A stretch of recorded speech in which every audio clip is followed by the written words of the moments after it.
Good morning students, आप सभी का स्वागत है आपके अपने YouTube channel maths for you academy में। आज हम आपके लिए लेकर आए हैं कक्षा 10th की गणित विषय की वर्कशीट नंबर 63 और यहाँ डेट है 4 नवंबर 2020। तो यहाँ पर माध्य का हम कल्पित माध्य कर रहे हैं, जिसको इंग्लिश में कहा जाता है एज्यूम्ड मीन।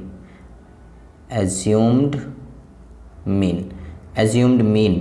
तो ये इसमें इस बार दो ही आपके माध्य के जो यानी कि मीन है, मीन के दो ही फॉर्मूले आपके सामने आ रहे हैं, एक डायरेक्ट मेथड और एक एज्यूम्ड मीन यानी कि कल्पित माध्य, और एक डायरेक्ट आप निकालते हैं प्रत्यक्ष विधि जो कही जाती है। तो यहाँ पर आपके सामने दो ही आएंगी और तीसरी विधि जो हमारी पग विचलन विधि है वो आपके पेपर में नहीं आएगी। और सबसे ईजी मेथड वही था, लेकिन अब जो भी डिपार्टमेंट ने डिलीट किया है यानी कि सीबीएसई ने जो डिलीट किया है वो अपने पता नहीं किस हिसाब से डिलीट किया है। मुझे लगता नहीं है कि वो उन्होंने उसको पग विचलन विधि को काटने के बाद में सही किया है। तो ये अगर काटते तो भी चलता, लेकिन वो ने ना काटते तो ज़्यादा बेटर रहता, क्योंकि उससे सवाल जो है ज़्यादा इजी होते हैं। आप इन सवालों को देख सकते हैं कि अगर आप इनको इस माध्यम से करते हैं तो थोड़ा लेंथी लगता है, और अगर आप उस मेथड से करते हैं तो बहुत इजी लगता है। यानी कि पग विचलन विधि जिसे कहा जाता है, स्टेप डिवीजन मेथड जिसको कहा जाता है, वो इस मेथड से ज़्यादा इजी माना जाता है। लेकिन अब वो सीबीएसई ने डिलीट कर दिया तो अब वो आपको नहीं करना है। और ज़्यादातर अगर आप गूगल पे सर्च मारते हैं या कहीं पर भी सर्च मारते हैं तो ज़्यादातर आपको वही स्टेप डिवीज़न मेथड में ही ये सारे के सारे सवाल जो हैं मिलते हैं, ये वैसे आपको नहीं मिलते हैं। तो चलिए अब हम यहाँ आपको बताते हैं कि किस तरीके से इन सवालों को आप करेंगे। तो यहाँ पर आगे आपको सांख्यिकी में कल्पित माध्य यानी कि एज्यूम्ड मीन जो माना जाता है, विधि वर्गीकृत आंकड़ों का माध्य ज्ञात करने के लिए प्रयोग किया जाता है। यानी कि जो संगठित आंकड़े होते हैं उनको करने के लिए किया जाता है, यानी ग्रुप डाटा जो कहा जाता है। जब xi और fi के मान बड़े होते हैं तो उनके गुणनफल ज्ञात करना जटिल हो जाता है, यानी कठिन हो जाता है। तो ऐसे क्वेश्चनों को निकालने के लिए यहाँ पर हम इसका कल्पित माध्य का या पग विचलन विधि का यूज करते हैं। तो इसमें समय भी अधिक लगता है, यह विधि गणना को सरल बना देती है। जो ये विधि हैं ये थोड़ा सा उनको इजी बना देती हैं। अगर हम fi और xi से करते हैं उसके मुताबिक ये जो है उसको इजी कर देता है। यदि x1 x2 x3 xn वर्ग अंतराल के मध्य बिंदु या वर्ग चिन्ह जिन्हें कहा जाता है मिड पॉइंट या क्लास मार्क जिनको कहा जाता है f1 f2 fn, उनकी संगत बारंबारता हो तो कल्पित माध्य विधि का सूत्र द्वारा प्रयोग किया जाता है, यानी कि एज्यूम्ड मीन द्वारा प्रयोग किया जाता है। एक क्या होता है, एक मीन्स होता है एज्यूम मीन, जिसको हम अपनी तरफ से यहाँ पर कि xi वाले कॉलम में से मानते हैं। fi क्या है, ये fi यानी कि वर्ग की बारंबारता होती है। जो f वाली लाइन होती है बारंबारता, जो फ्रीक्वेंसी होती है, फ्रीक्वेंसी लाइन की फ्रीक्वेंसी में जो यानी कि जो उनका वो पूरे नंबर्स होते हैं उनको fi कहा जाता है। di क्या होता है, xi माइनस के a, ith वर्ग का xi से विचलन जो होता है यानी कि जो उनका डिफरेंस होता है वो कहलाता है di, यानी कि xi में से जो एज्यूम मीन को माइनस करने पर आता है। समेशन fi क्या होता है, n, समेशन fi को n भी कहा जाता है, यानी कि टोटल नंबर्स प्रेक्षणों का योग जो होगा। तो xi क्या होता है, xi कैसे निकालते हैं, वर्ग चिन्ह जिनको क्लास मार्क कहा जाता है, ऊपरी सीमा वर्ग सीमा प्लस में निचली वर्ग सीमा बटे में 2। तो यह आपको पहली वीडियोज़ में ऑलरेडी बताया गया है। ऊपरी वर्ग सीमा यानी कि अपर लिमिट प्लस में लोअर लिमिट अपॉन में 2 कर देंगे तो क्लास मार्क आपका आ जाएगा, जिसको xi कहा जाता है। और ये फॉर्मूला आपका बनता है x बार मीन्स यानी कि माध्य a प्लस में समेशन fi di अपॉन में समेशन fi। ये फॉर्मूला आप याद रखिए, तो ये फॉर्मूला इसके अंदर यूज होगा। और ये फॉर्मूला किसका है, कल्पित माध्य विधि का, जिसको इंग्लिश में कहा जाता है एज्यूम्ड मीन। तो ये एज्यूम्ड मीन का फॉर्मूला है। और एज्यूम्ड मीन इस फॉर्मूले के अंदर क्या क्या चीज़ यूज की गई है, तो ये सारी की सारी यहाँ पर ये सारी की सारी आपको बताती हैं कि कौन सी चीज़ को क्या कहा जाता है। तो यहाँ पर आगे कल्पित माध्य विधि से माध्य निकालने के चरण कितने हैं, तो यहाँ 7 चरण इन्होंने बताए हैं। नंबर 1, 5 स्तंभों वाली एक सारणी बनानी है, यानी कि 5 आपको कॉलम बनाने हैं। दूसरा, प्रथम स्तंभ में प्रश्न में दिए गए वर्ग अंतराल भरिए, जो आपको दिया हुआ है वही चीज़ आपने भरनी है। तीसरा, दूसरे स्तंभ में वर्ग अंतराल की संगत बारंबारता यानी कि fi भरनी है, यानी कि जो बारंबारता फ्रीक्वेंसी जिसे कहा जाता है। चौथा, तीसरे स्तंभ में वर्ग चिन्ह यानी कि क्लास मार्क जो कि सामान्यतः xi से दर्शाया जाता है, जिसको xi से रिप्रेजेंट किया जाता है, तो वो वाला कॉलम आएगा।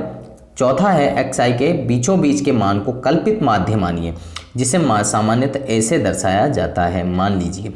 तो ये a यानी कि जो xi लाइन बनेगी उस कॉलम में, यानी कि जो xi वाला कॉलम है उसमें से जो सेंटर में होगा, बिल्कुल सेंटर में, तो उनको मान लिया जाएगा। अगर वो इवन में है, यानी कि नंबर्स इवन में है, तो उनमें से जो सेंटर में आ रहे हैं उनमें से किसी को भी आप मान सकते हैं। छठा, अब di निकाल कर चौथे स्तंभ में लिखिए। जो di क्या है, यानी कि di xi में से a को अगर माइनस करते हैं तो वो हमारा di निकल कर आता है, अर्थात वर्ग चिन्ह और कल्पित माध्य का अंतर। सातवां पॉइंट क्या है, आखिरी स्तंभ में fi di यानी fi और di का गुणनफल लिखिए। अब माध्य निकालने के लिए सूत्र लगाइए, यानी कि पांचवां स्तंभ में आप fi और di लिखेंगे। तो कैसे लिखेंगे, तो यहाँ पर हम आपको बताते हैं एग्जाम्पल लेकर। तो यहाँ ये तीसरा उदाहरण है, कल्पित माध्य विधि से निम्नलिखित बंटन का माध्य ज्ञात कीजिए। तो वर्ग आपको दिया हुआ है, बारंबारता दिया हुआ है, तो आपको जो क्वेश्चन दिया होगा बस यहाँ से यहाँ तक आपको दिया होगा, ये वाला पोर्शन आपको दिया होगा, ये वाला आपने बनाना है। तो सबसे पहले आप इसको, यहाँ ये हॉरिजेंटल में दिया है, इसको वर्टिकली आपने लिखना है, वर्टिकली लिखना है, ऊपर से नीचे की तरफ आपने लिखना है। तो ये यहाँ पर वर्ग, सबसे पहले ये वर्ग यहाँ इस तरीके से यूँ लिखा हुआ है, तो इसको आपने यूँ लिखना है। तो यहाँ पर वर्ग इस तरीके से आपने लिख दिया। fi यानी कि बारंबारता जो है ये fi हो गया आपका, इसको भी आपने इसी तरीके से लिखा। तीसरा कॉलम यहाँ पर xi आपने बनाया है, चौथा कॉलम di वाला और पाँचवा कॉलम fi di। तो यहाँ पर 2 और 8 का अगर आप मिड निकालते हैं तो वो होता है 5, 8 और 14 का 11, यहाँ 14 और 20 का 17, यहाँ 20 और 26 का 23 और 26 और 32 का यहाँ पर 29। ये चीज़ें तो आपने ऊपर से कॉपी करके यहाँ लिख दी थी, यहाँ कॉपी करके लिख दी। अब ये कॉलम यहाँ इससे बना है, अपर लिमिट और लोअर लिमिट को ऐड करने के बाद में, उनको 2 से डिवाइड करने के बाद में ये हो गया, क्योंकि 2 और 8 को जोड़ते हैं 10, 10 को आधा करते हैं 5। तो इसी तरीके से सारे निकल कर आ गए। अब इनमें से जो सेंटर में है, सेंटर में हमारा 17 है, तो 17 हमारा ये हो गया एज्यूम्ड मीन, जिसको a कहा जाता है। तो यहाँ पर अब di क्या है, xi माइनस के a, तो 5 में से 17 को माइनस करा 12 आ गया, फिर 11 में से 17 को माइनस करा 6 आ गया, 17 में 17 को माइनस करेंगे 0 आ जाएगा, फिर 23 में 17 को माइनस करेंगे 6 आएगा, 29 में से 17 को माइनस करेंगे तो 12 आएगा। अब यहाँ पर आपका fi di क्या है, fi di का मीन्स है fi वाला कॉलम और di वाला कॉलम की मल्टीप्लिकेशन। तो यहाँ पर 6 की मल्टीप्लाई, मैं इनको थोड़ा सा ये हटा देता हूँ ताकि आपको थोड़ा और इजी समझ में आ जाए। तो यहाँ पर fi इसकी मल्टीप्लाई आप इससे मल्टीप्लाई करेंगे तो यहाँ पर ये आ गया 72, क्योंकि 12 6 की 72 होते हैं और ये यहाँ पर माइनस का है तो ये माइनस का 72 आ जाएगा। f की आप -6 से मल्टीप्लाई करेंगे माइनस के 6f हो जाएगा। 12 की आप 0 से मल्टीप्लाई करेंगे 0 हो जाएगा। 11 की 6 से मल्टीप्लाई करेंगे 66 और 8 की 12 से मल्टीप्लाई करेंगे 96। इनका जो सम आया, इनका जो टोटल सम होगा इस कॉलम का पूरे का सम, तो वो आ जाएगा समेसन fi di, इसको कॉलम के सम को कहा जाएगा समेसन fi di। तो ये हो जाएगा 90, यानी कि जो आपके नंबर्स हैं नंबर्स को एक साथ जोड़ लिया और जो बाकी आपका बचता है ये जैसे f है इसके साथ में वेरिएबल है तो वेरिएबल वाला पोर्शन अलग लिखा जाएगा इसमें। तो ये वेरिएबल वाला पोर्शन अलग लिख दिया और बाकी यहाँ पर प्लस माइनस करके 90 प्लस में माइनस के 6f आपने लिख दिया।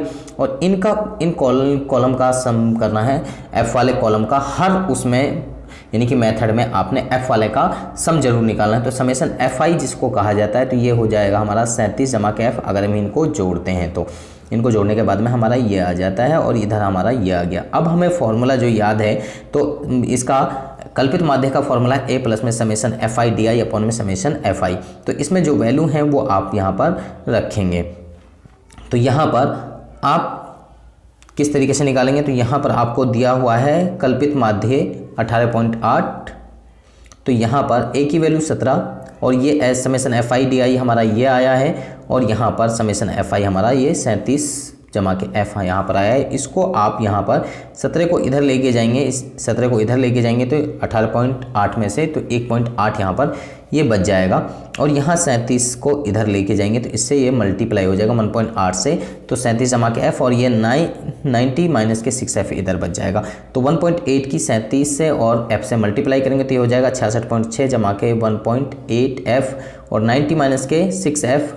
तो यहाँ पर यहाँ एफ वालों को एक साइड में लेंगे और बाकी को अदर साइड में लेंगे, यानी कि जो न्यूमेरिकल नंबर है वो अदर साइड में लेंगे और जो एफ वाला कॉलम है यानी कि जो नंबर्स हैं उनको एक तरफ लेंगे। 1.8f जमा के 6f is equal to 90 minus के 66.6, ये हमारा एक तरफ हो गया। तो यहाँ पर इन दोनों को ऐड करने के बाद में ये हो गया 7.8f और इधर इन 90 में से इसको माइनस करने के बाद में आ गया 23.4 यानी कि 23.4 और 7.8 से 23.4 को अगर आप भाग करेंगे तो ये आ जाएगा f बराबर 3। तो यानी कि f हमारा कितना आ जाएगा, 3 आ जाएगा।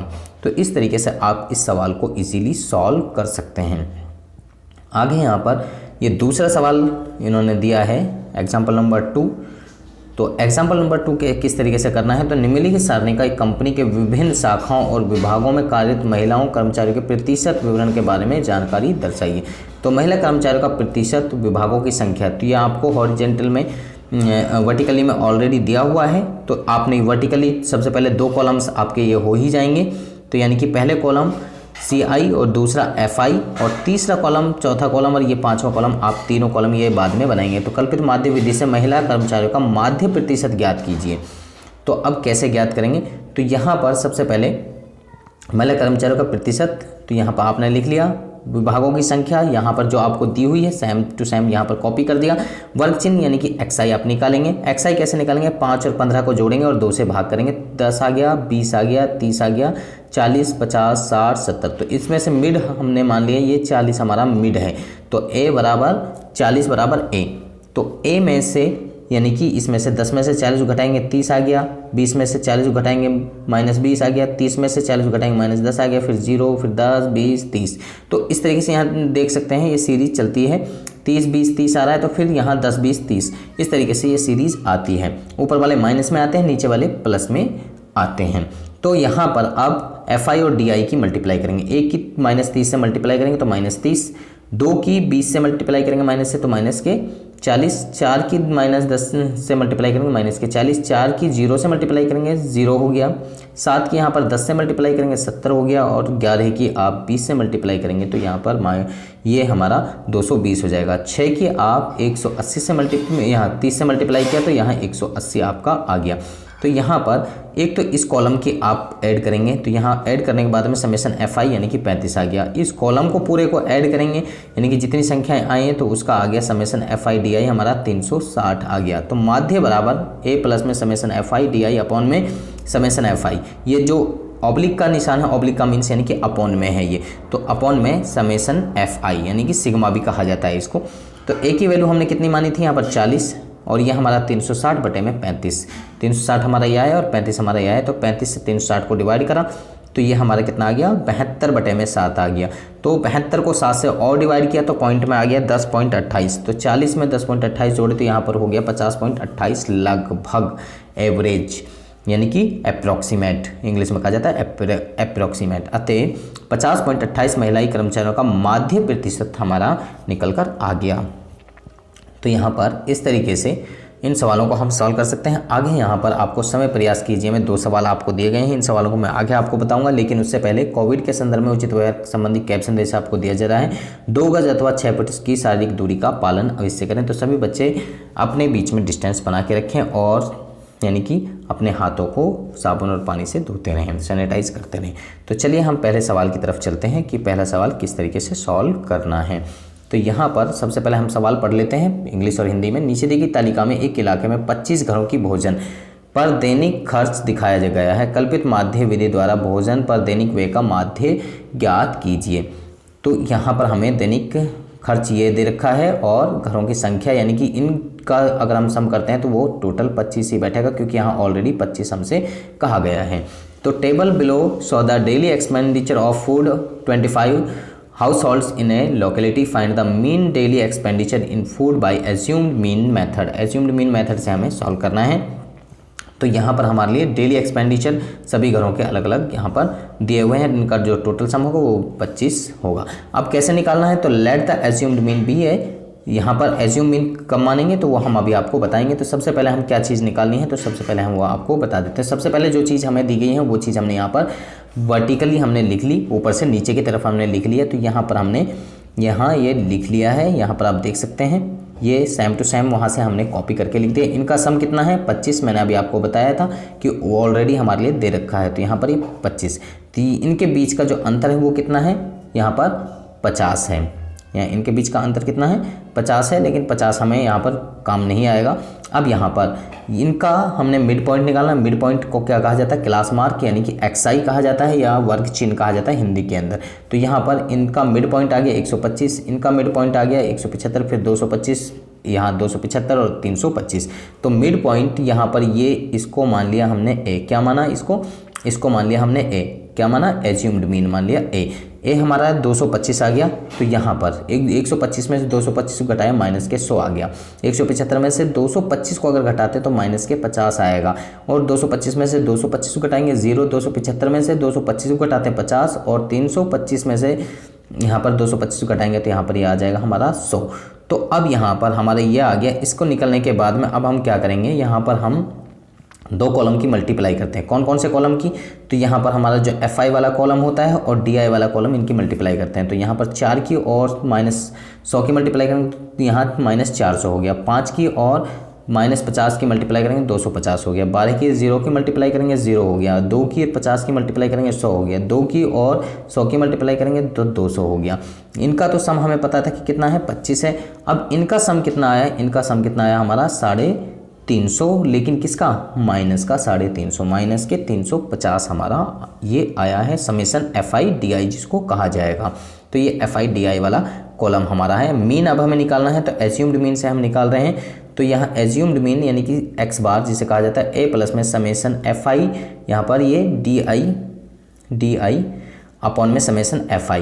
तो यहाँ पर 225 जमा के माइनस के 350 बटे में 25, तो 225 तो 225 से माइनस 350 को 25 से डिवाइड करेंगे 14 होगा, और 225 में से 14 को अगर आप माइनस करते हैं तो 211 आता है। तो therefore the mean daily expenditure of on food is Rs 211, यानी कि 211 रुपये एवरेज आ रहा है। सभी का एवरेज निकाल लिया तो ये 211 रुपये एवरेज उसका आ रहा है। तो इस तरीके से आप इस सवाल को इजीली सॉल्व कर सकते हैं। तो नेक्स्ट सवाल की तरफ हम चलते हैं। नेक्स्ट सवाल क्या है, तो यहाँ पर सबसे पहले हम क्वेश्चन को रीड कर लेते हैं। क्वेश्चन आपके लिए क्या कहा गया है,